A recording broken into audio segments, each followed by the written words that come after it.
Hola jóvenes, buenas tardes. Bienvenidos nuevamente a una clase de Derecho Internacional.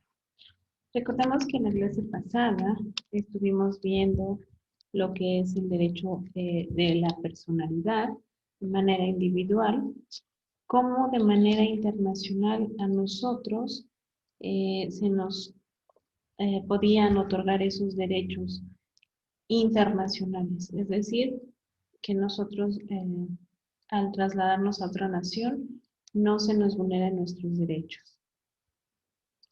El día de hoy vamos específicamente a tocar el tema el tema de familia. A lo largo del curso vamos a ir viendo que hay unos temas más específicos. Estos son, por ejemplo, la adopción, el matrimonio, y cómo se han ido modificando a lo largo de la historia, ¿ok? Vamos a iniciar recordando que nuestro país está organizado de manera federal. Ustedes saben que nuestro territorio es dividido en federal, estatal y municipal. Nuestro organismo jurídico está regido de manera federal. Sin embargo, pues cada entidad, cada estado de la República tiene su propia autonomía y su propia soberanía. Así podemos recordar un poco nuestros inicios de la carrera, donde ustedes estudiaron la pirámide de Kelsen y recuerdan que estaba el tema de hasta arriba en nuestra Constitución. De ella depende todo, no puede haber nada por encima de la Constitución. Sin embargo, en el mismo espacio pues tenemos a los tratados internacionales, que son precisamente estos tratados que hemos estado viendo a lo largo de estas clases, estas convenciones, estas organizaciones internacionales, de las que vamos formando parte, ¿ok? Entonces, pues se han ido sumando a esta pirámide, obviamente con la condición, pues, de que no sobrepasen la Constitución, la esfera de la Constitución. Si estos tratados internacionales se apegan completamente a las circunstancias que nuestra Constitución exige, entonces ahora sí podemos firmarlos y estar dentro de esa pirámide. Por ejemplo, no podremos firmar un convenio internacional donde se autorizara la esclavitud aquí en México, toda vez que nuestro artículo primero, en su párrafo cuarto, pues precisamente deroga o limita el tema de la esclavitud. México, ustedes saben que no es un país en el que pueda existir esta circunstancia. Entonces, pues al no haber esta circunstancia, no podríamos firmar un tratado donde sí se permitiera. Estaríamos fuera del derecho.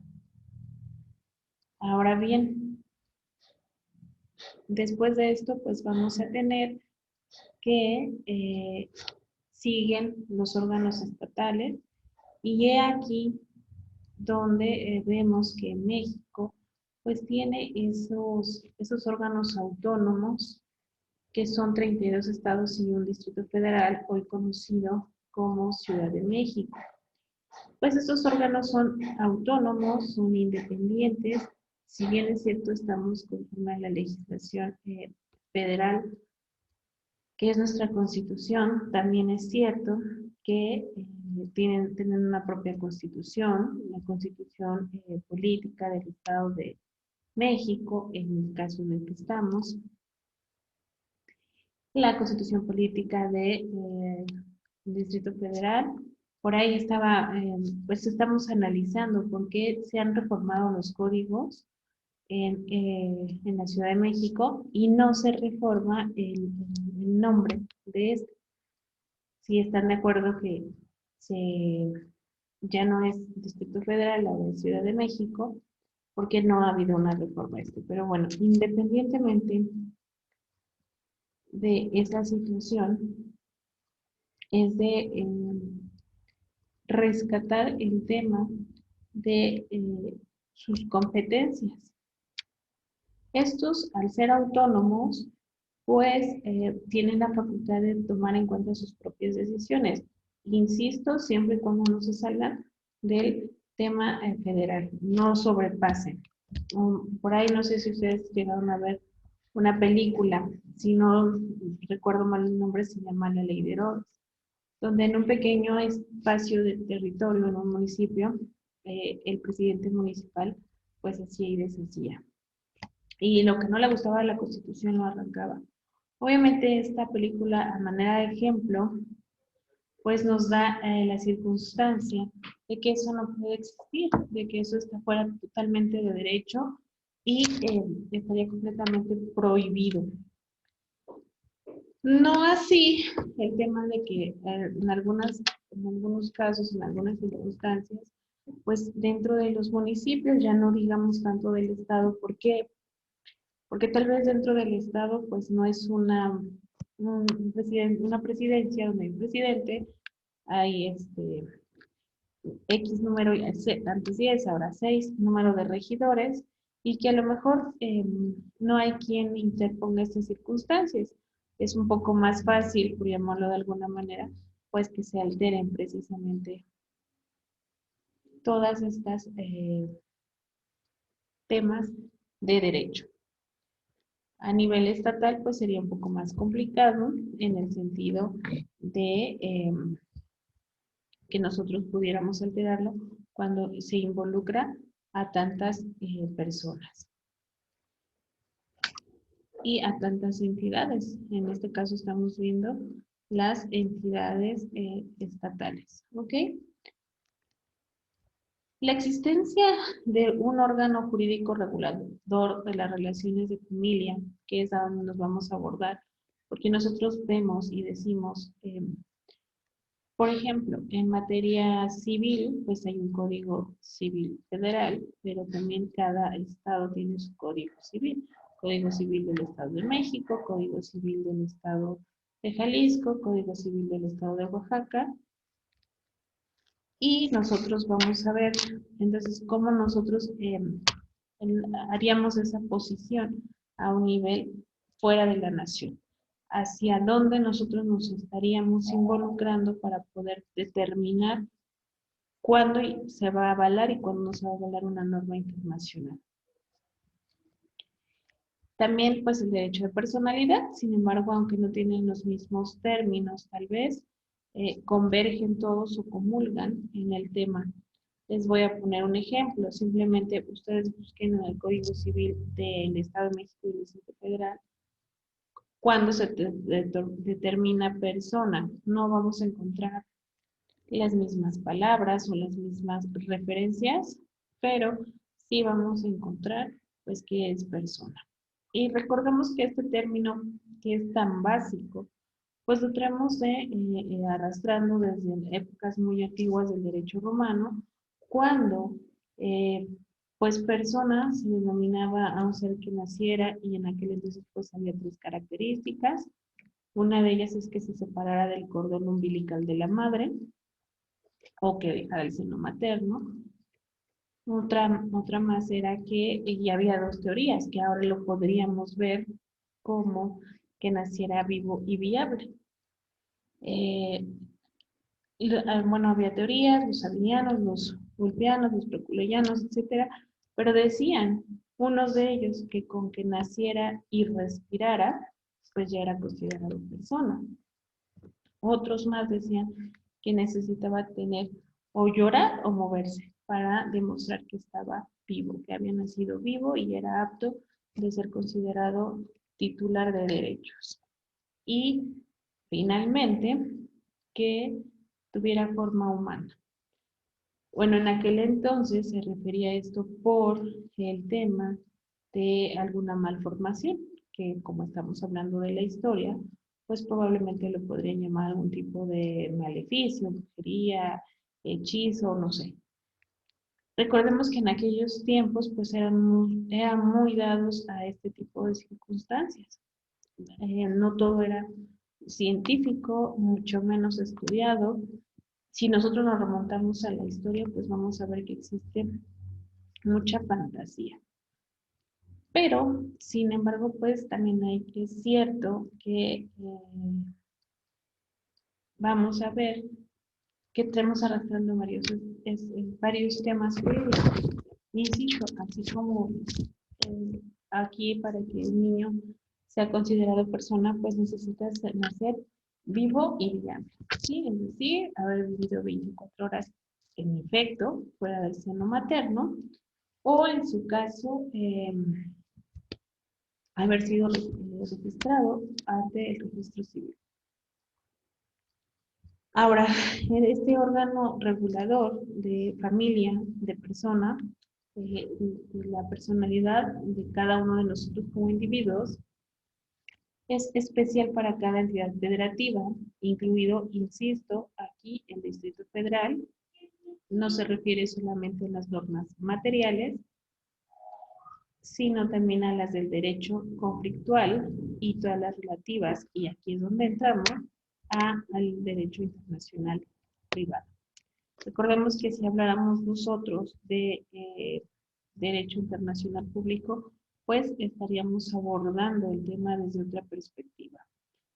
Es similar porque estamos hablando de otros acuerdo entre naciones, pero es diferente el enfoque. Recordábamos al inicio de las clases la manera de establecer pues que hay un derecho internacional, un derecho público, un derecho privado y un derecho social aquí en México, conforme a nuestros tratadistas. A nivel internacional hay un derecho internacional público y un derecho internacional privado. Por lo tanto, de manera que las reglas del conflicto que vinculan al derecho de la personalidad y las relaciones de familia con o por más de 30 cuerpos legislativos, porque estamos hablando que son 32 entidades, más el distrito pues serían 33. Habrá entidades que tengan más avanzados sus códigos, habrá entidades que sean un poco más resilientes. Les quiero decir que por naturaleza, la Ciudad de México, en este caso el Código Civil del Distrito Federal, pues es el que va siempre más avanzado. ¿Por qué? Yo creo que por el tema básico de que son la capital precisamente de nuestro país. Yo les decía, nosotros podemos encontrar ya en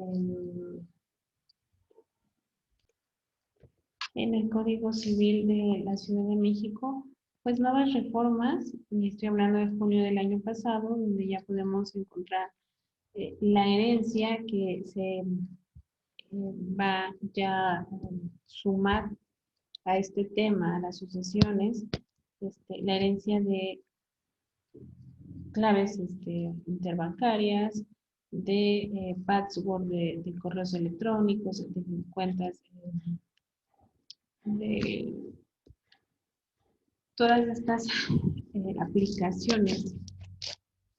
Y es muy bueno porque no estamos ya nada más hablando de un tema de anterior, lo que les decía, nosotros venimos arrastrando muchísimo un derecho muy antiguo y hay que irnos reformando.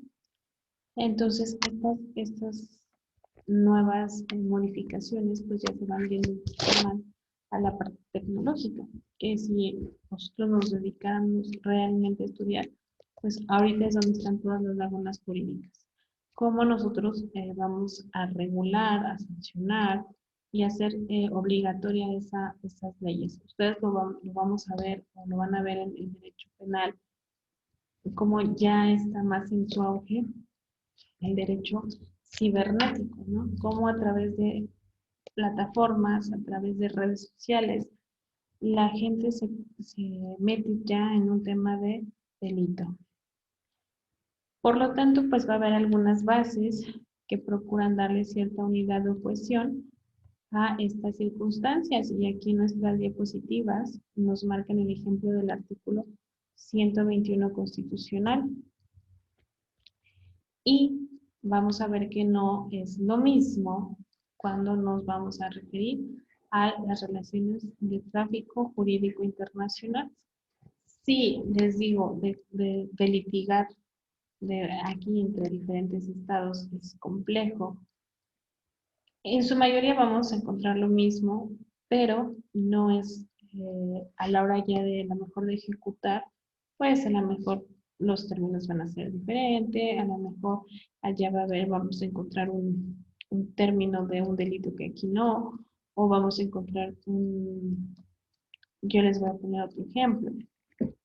La emancipación, que es un tema de derecho civil, perfectamente un derecho privado. Si ustedes lo buscan en nuestro código, pues ya no está regulado. Es un capítulo que ya se encuentra derogado. Si nosotros nos vamos al Distrito Federal, pues ya está derogado también. Entonces, bueno, ahí vamos, se puede decir que un poquito a la par. Pero si nosotros nos vamos a un Oaxaca, a otras naciones, perdón, a otros estados, vamos a ver que ahí todavía existe lo que es la emancipación dentro de sus códigos civiles. Entonces, si entre entidades en el mismo país resulta un poco complejo, imagínense en otra nación, con otras ideas, otros idiomas, otras circunstancias jurídicas. Vamos a ver que nosotros nos basamos, nuestro derecho está basado en el derecho romano. Si nosotros nos vamos a Estados Unidos, pues vamos a encontrar ya un derecho anglosajón y que no tiene las mismas bases. Pero sin embargo, y a pesar de todo ello, pues hemos logrado nuestras autoridades a lo largo de la historia, y estoy hablando de una historia relativamente corta, pues han logrado unificar estos criterios. Y por lo tanto, se nos da esa facultad de poder ser protegidos a un nivel internacional. Vamos entonces nosotros a tener un sistema plurilegislativo, muchos códigos, muchas leyes, y vamos a ver que las cosas se complican para el operador jurídico, en este caso, pues, ¿quién sería? Justamente nosotros. Es exactamente eso que estoy comentando y es algo que reitero mucho en las clases. Cuando a ustedes les toque un momento de litigar, pues hay que apegarnos al lugar donde estamos. Ahora, también hay que recordar cuando nosotros iniciamos el estudio del derecho, pues que existe la doctrina como una fuente de derecho y que en algún momento dado podríamos utilizarla en cualquier estado que nos encontráramos, y pues la doctrina sí es a nivel nacional. Obviamente la jurisprudencia, que nos permitirá a lo mejor de alguna manera unificar esa ley o ese criterio que beneficie a nuestro caso. Por ejemplo, yo puedo tener una jurisprudencia de Oaxaca a la Ciudad de México o viceversa, y de esa manera pues ya vamos a poder avanzar en ese caso, que ya hubo casos similares anteriores que se resolvieron. Cuando se toma en cuenta que no solo existe un cuerpo normativo para cada entidad federativa, sino también normas de diversa jerarquía, que es lo que les vengo comentando de la pirámide de Kelsen, cómo nos vamos encontrando nuestras normas. Y así como la aparición de otro tipo de conflictos de orden interno entre grupos indígenas y entre estos y los demás grupos no sometidos a las leyes especiales, a los que nos referiremos más adelante. Ahora vamos a ver la competencia de las autoridades mexicanas para conocer, celebrar, constituir o anular actos del Estado civil y de derecho o derechos de las personas con vínculos internacionales. Para conocer cuál es el órgano competente ante el que se deben celebrar o autorizar los actos del Estado civil, comenzaremos con la competencia interna. Si nosotros nos pusiéramos ahorita a divorciar a una persona que se casó en el estado de Chiapas, ¿qué tendríamos que hacer? Pues precisamente nosotros consultar el Código Civil en la parte familiar del estado de Chiapas. Y si esa persona probablemente se vino a radicar aquí, pues vamos a ver cómo lo vamos a litigar, ¿ok? ¿Cómo vamos a hacer este cambio?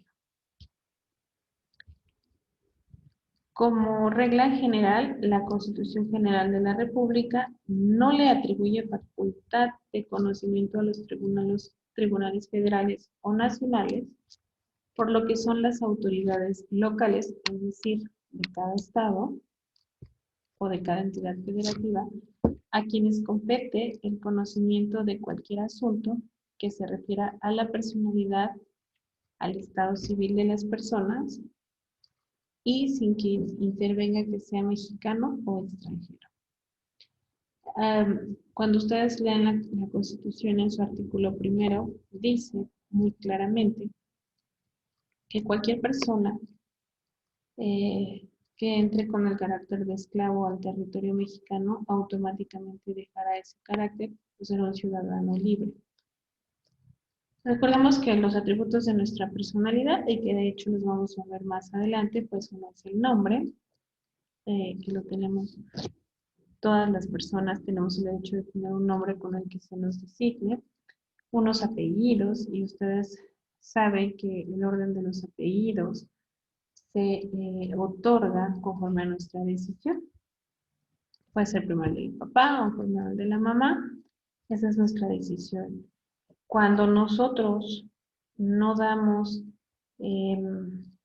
ese orden al juez del registro civil, se entiende que el orden debe ser papá y luego mamá.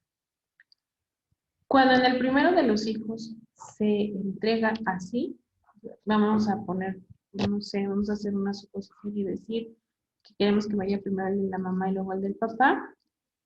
Al siguiente hijo, lo mismo será, porque se entiende que esa es la elección. Okay. Algunas entidades federativas que exigen que para adoptar a un menor se requiere acreditar la legal estancia del extranjero, y una de ellas la exige para cualquier acto del Estado civil, incluido el divorcio administrativo. Recordemos que al menos aquí en el Estado de México tenemos 3 clases de divorcio, que lo mismo sería ir a consultar a cada legislación federal, a cada legislación de entidades federativas. Por ejemplo, aquí ya tenemos lo que es un divorcio encausado. Vamos, si consultáramos cada código, pues nos daríamos cuenta que no está reformado en todos los códigos el divorcio encausado. Todavía existe el divorcio necesario, que era lo que nosotros antes teníamos aquí. Entonces, ahí nos podríamos percatar de ese cambio.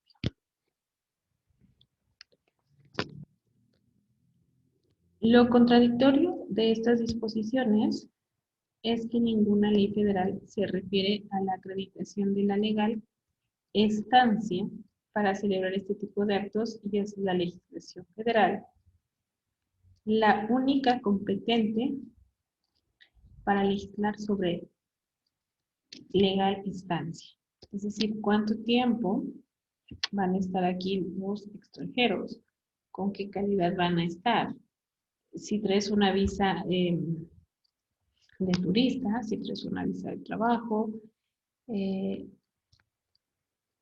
Recordemos que para que en nuestro país entre la gente, no vamos a hacer las mismas circunstancias que en Estados Unidos, pero sí vamos a tener que acreditar ciertos permisos. Lo mismo pasa con, como les digo el ejemplo, si nosotros vamos a otro país, en este caso hablando de Estados Unidos, y se nos da una visa de trabajo, pues de esa manera y sobre ese tiempo es el que uno puede realizar ciertas actividades, obviamente en una legal estancia dentro de ese país. Cuando se vence este término, o antes de vencerse, pues uno tiene que salir del país, a efecto de que no sea sancionado, que lo que hacen pues es que te quitan el permiso, ¿no? De estar ya dentro de su nación. México pues no es tan exigente, pero sí, sí solicitamos una serie de circunstancias para que los extranjeros entren a nuestro país de manera legal. Obviamente hay muchísimo extranjero, tanto aquí en México como en otros países, que no tienen ninguno de estos documentos, como hay muchos mexicanos en otros países que también les faltan los documentos. Aquí estamos hablando de un tema meramente y de un tema realmente legal, ¿sí? Ok, con las circunstancias que el derecho nos ampare y nos proteja. La mayoría de las entidades federativas nada prescriben sobre el particular, ni siquiera cuando se trata de matrimonio, divorcio o nulidad de matrimonio, salvo Querétaro. Eso lo vamos a ver ya de manera específica cuando abordemos el tema de divorcio, matrimonio, etc. Para ir haciendo precisamente un cuadro comparativo de cómo se van llevando a cabo las relaciones familiares o civiles en México. Competencia legislativa de las autoridades mexicanas para regular las relaciones de familia y la personalidad con vínculo internacional. Las relaciones de la familia prácticamente han sido campo u objeto del derecho interno y poco o nada del derecho convencional internacional, a grado tal que se llegó a estimar que el derecho interno mantiene una doble proyección, la interna y la internacional. En cuanto a qué órgano le compete en México legislar sobre los derechos de la personalidad del individuo, así como de las relaciones de familia, tampoco hay consenso. Al respecto, vamos a ver que caben tres categorías. Los legisladores en algunos códigos locales han declarado competentes a sus tribunales para regular las relaciones de familia vinculadas al extranjero. Así, por ejemplo, los legisladores del Distrito Federal declaran competentes a los tribunales de esta entidad para regular estos supuestos normativos y han establecido algunas normas del derecho internacional privado al respecto.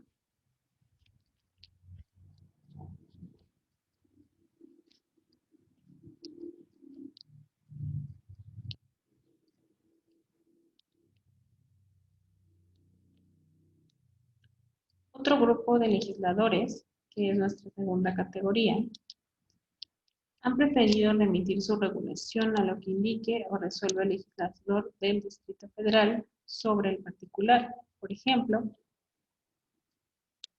así aparece cuando se trata de matrimonios y vienen unos artículos de ejemplo que de hecho pudiesen ser consultados por ustedes a efecto de establecer o aterrizar esto que estamos el día de hoy tocando.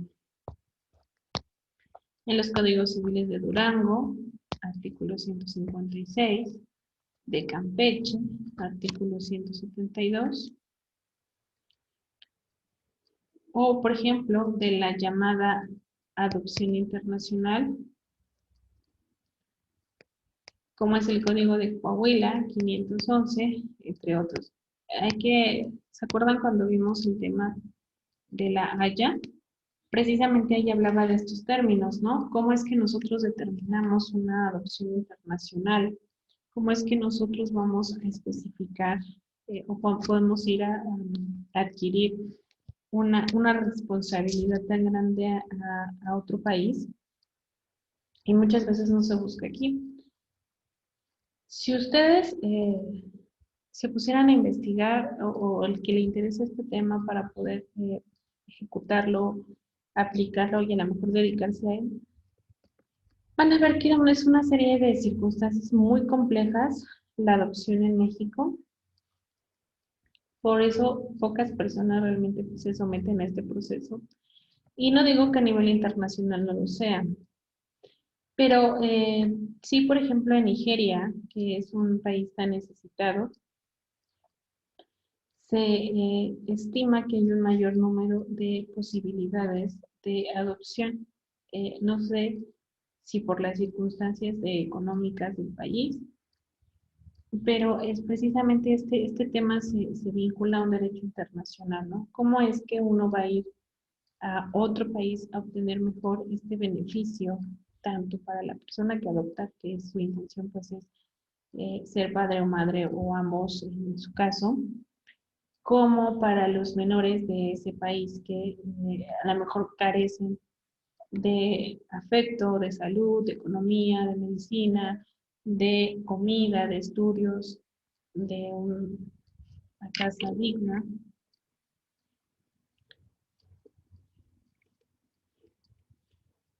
Y por eso precisamente vamos a ver que varios códigos aceptan regular una parte de las relaciones de familia, pero parte la delegan al legislador federal, es decir, a nuestro Código Civil Federal o nuestro Código Estatal o nuestro Código de Procedimientos Federal.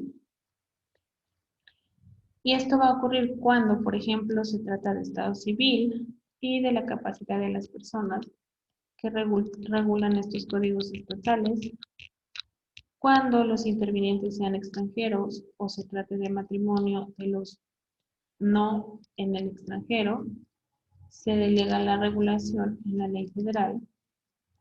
Así aparecen los códigos de Colima, Nayarit, Puebla, Chihuahua, entre otros. Esto, bueno, pues es la fuente precisamente de nuestro derecho internacional de manera reiterada. Nuestro sistema está dividido en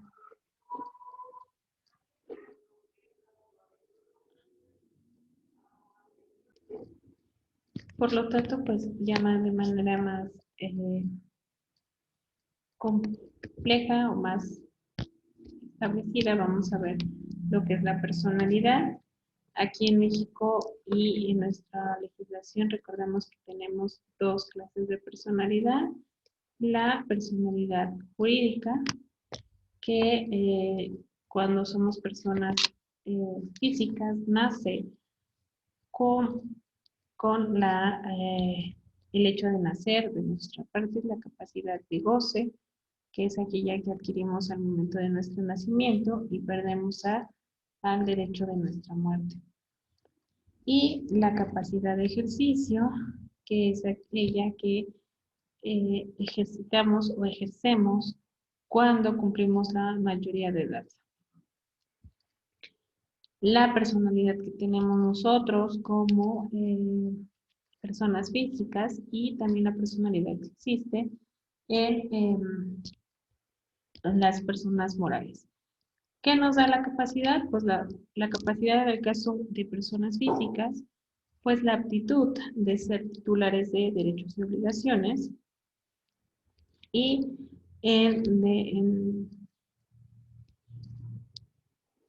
en la capacidad de ejercicio, pues ya es esa facultad que tenemos nosotros mismos de ejercer esos derechos y esas obligaciones.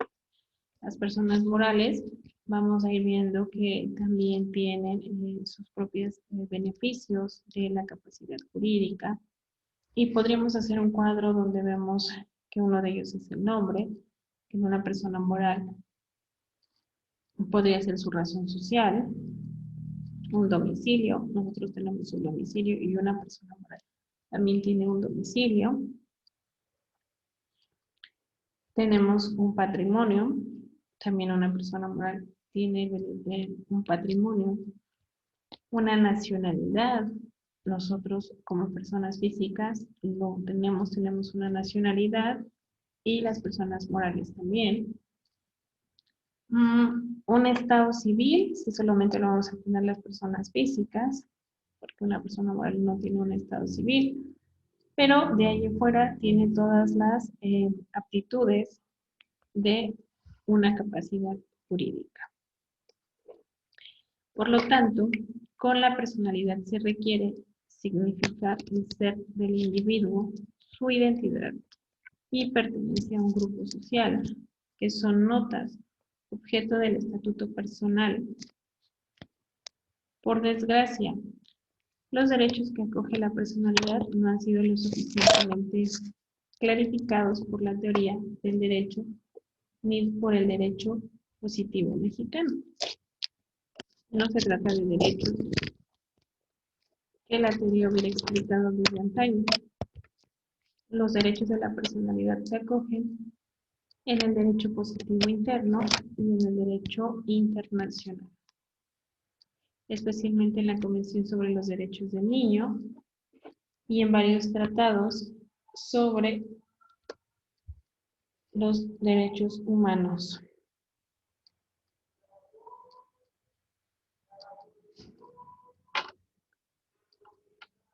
El derecho a ser y pertenecer a un grupo social son partes de los derechos humanos y fundamentales.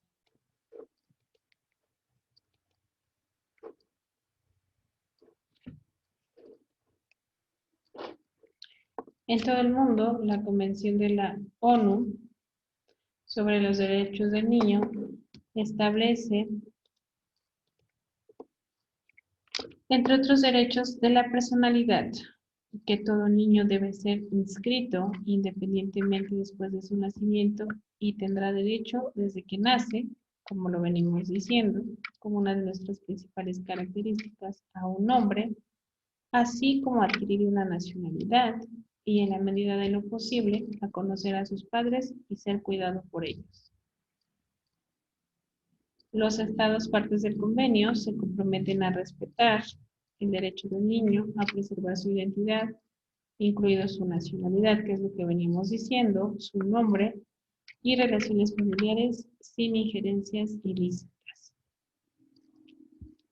En este sentido, el derecho de la personalidad abarca el derecho al nombre, a una nacionalidad, a una identidad, etc.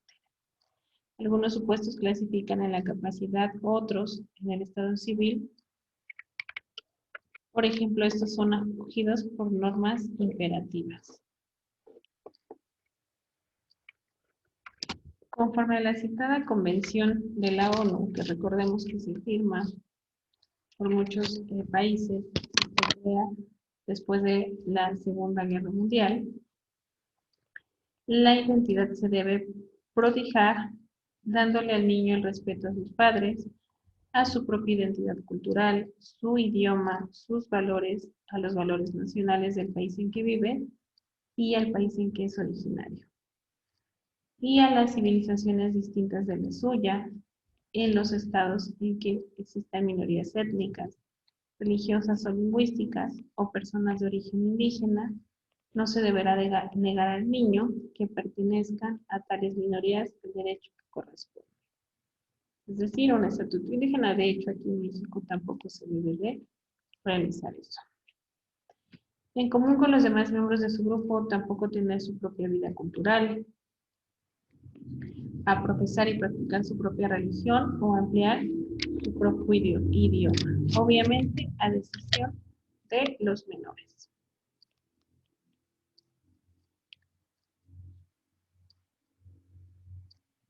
Por otro lado, la Convención Americana sobre Derechos Humanos establece otras reglas uniformes en las que se garantiza el derecho de toda persona a un nombre propio y a los apellidos de sus padres, que es lo que les comentaba.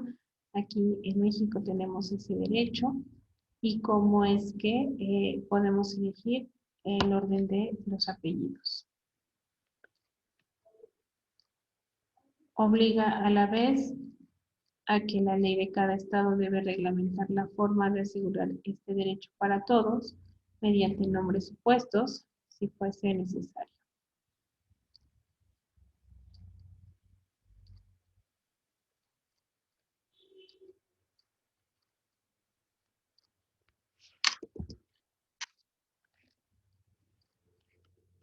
De lo anterior podemos ver que se desprende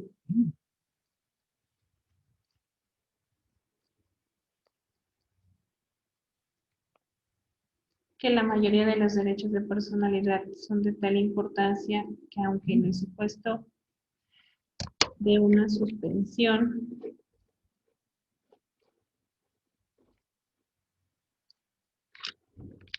de garantías constitucionales en la que puede llegarse a suspender varios derechos,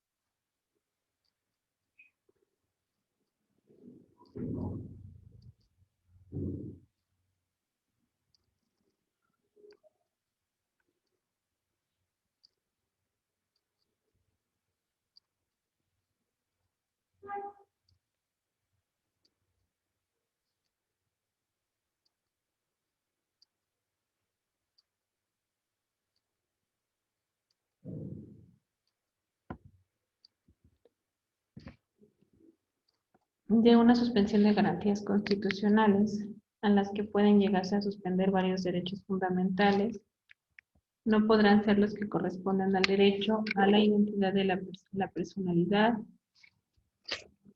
al hombre,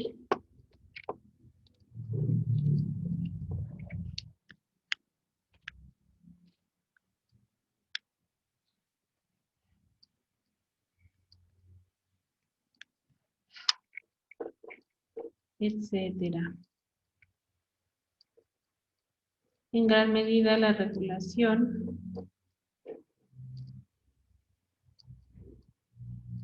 se caracteriza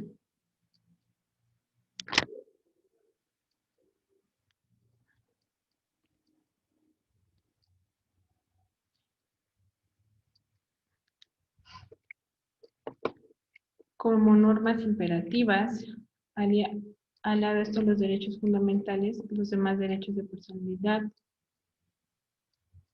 se regulan por conflictos materiales.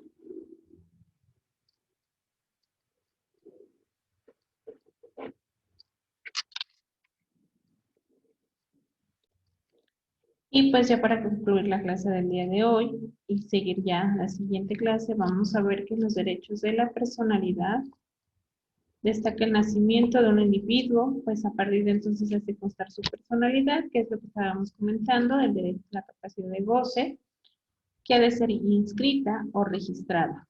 Esto es cuando ya nosotros vamos a un registro civil y registramos. Otros derechos consisten en que se le otorgue una nacionalidad, también ya lo mencionamos, se le identifique e incluso se le impute a otras personas la paternidad, que aquí ya estaríamos hablando de un tema de adopción.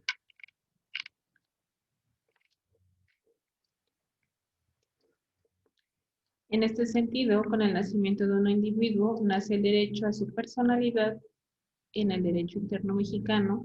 La declaración de nacimiento se inicia con la presentación del niño al registro civil, la preferencia en el lugar donde nació, en el documento que se levante.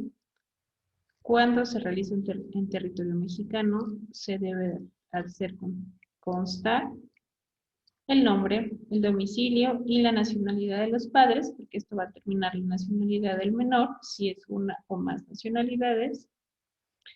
Si se tratara de un niño expósito, se harán constar los datos necesarios que sirvan para identificarlo. Y esto incluso será un apoyo para que se le reconozca la nacionalidad mexicana. ¿Ok? Chicos, espero que estén ya contestando sus trabajos, por favor, sus tareas pendientes. Y nos vemos la siguiente clase. Tengan una excelente tarde, noche.